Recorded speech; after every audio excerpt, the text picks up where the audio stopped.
کچھ زور لگانے پر وہ کھڑکی کھل گئی تھی۔ میں نے اندر جھانک کر دیکھا تو ایک پتلی سی بند گلی تھی جس کی چھت بند تھی اور گلی میں بھی اندھیرا سا تھا۔ مجھے خوف تو بہت محسوس ہو رہا تھا، لیکن میں اس کھڑکی کے ذریعے اس گلی میں اتر گئی۔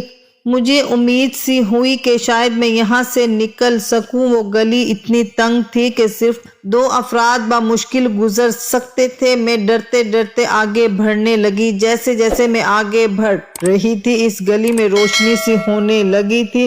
گلی کی چھت پر گول سوراخ موجود تھا جس سے سورج کی روشنی اندر داخل ہو رہی تھی۔ میں چلتی چلی جا رہی تھی۔ سامنے ایک دیوار تھی جس سے راستہ بند ہو چکا تھا۔ چل چل کر میں تھک چکی تھی۔ راستہ کافی لمبا تھا۔ سامنے دیوار دیکھ کر میرا جی چاہا پھوٹ پھوٹ کر رو دوں۔ میری ساری محنت رائے گاہ گئی تھی، لیکن جیسے ہی میری نظر اوپر کی جانب پڑی میرا دل خوشی سے جھوم اٹھا۔ وہاں اوپر ایک لوہے کا ڈھکن تھا جسے عموماً سڑکوں پر گٹر کا بنا ہوتا ہے۔ وہاں پائپ کے ذریعے اوپر چڑھی اور وہ لوہے کا ڈھکن باہر کی جانب دھکیلا۔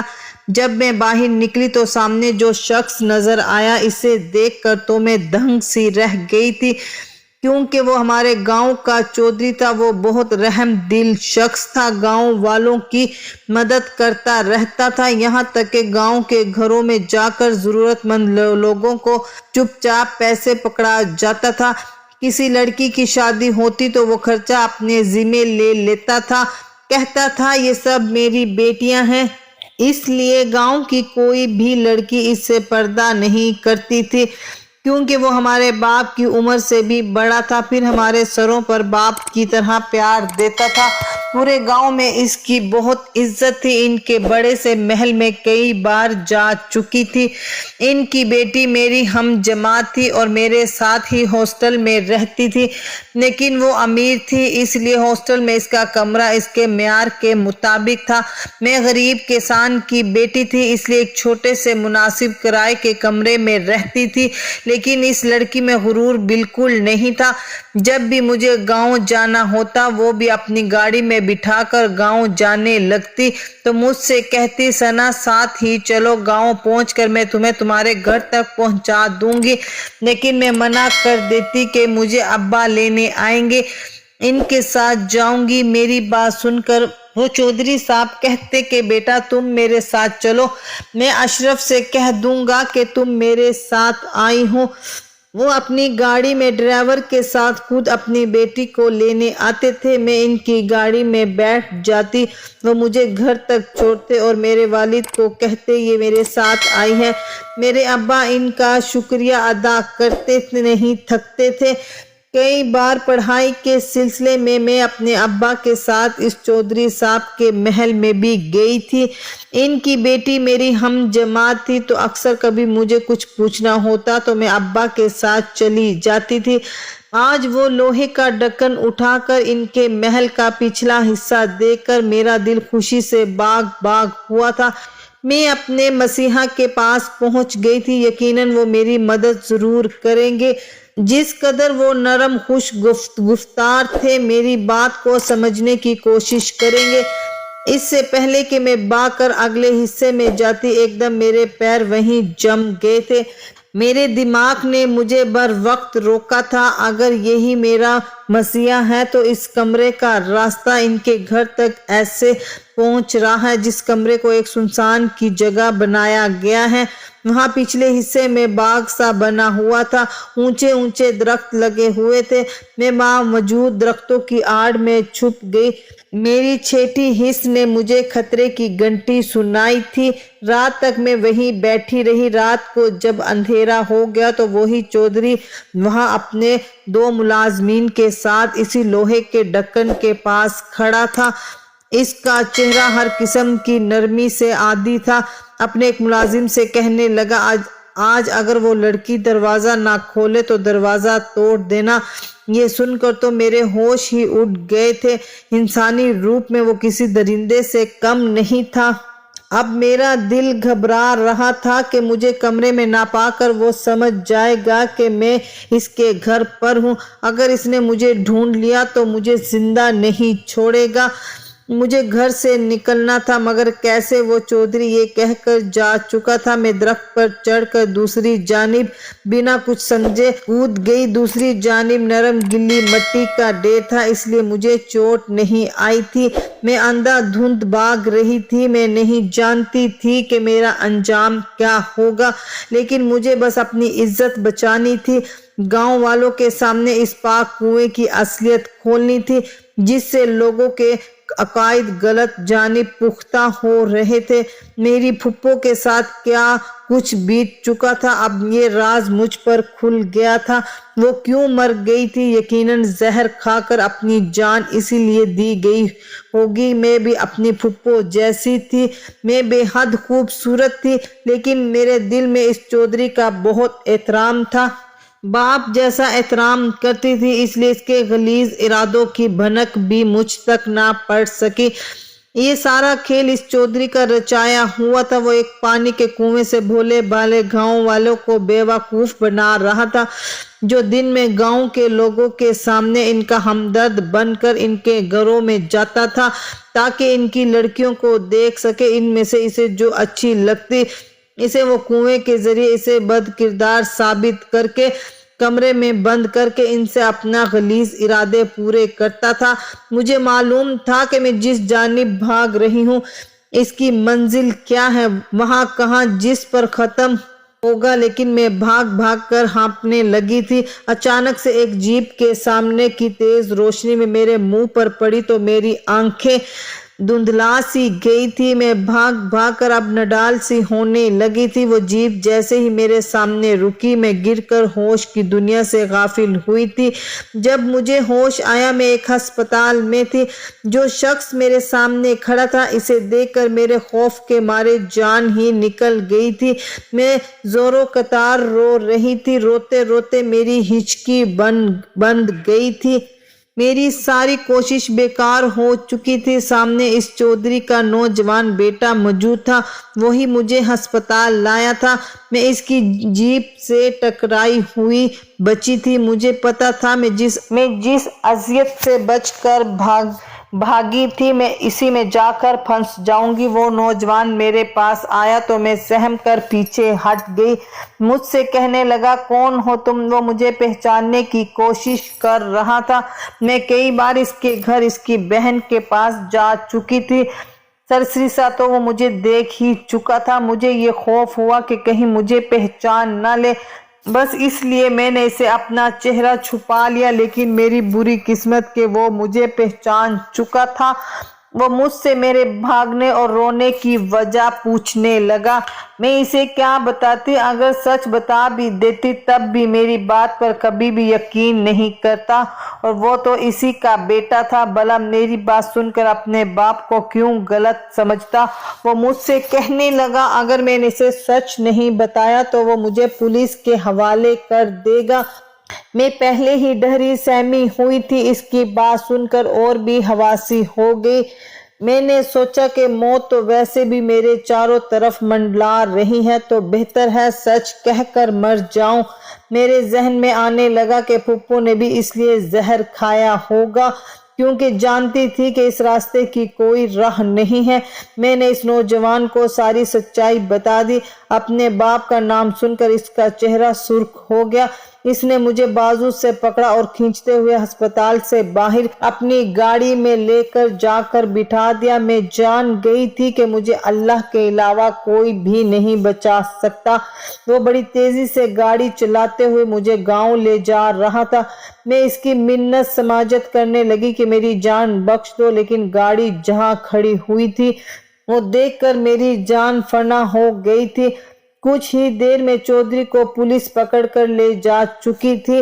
اس کنویں کی حقیقت سارا گاؤں جان چکا تھا۔ مجھ پر یہ راز اس دن کھلا کہ چودھری کا بیٹا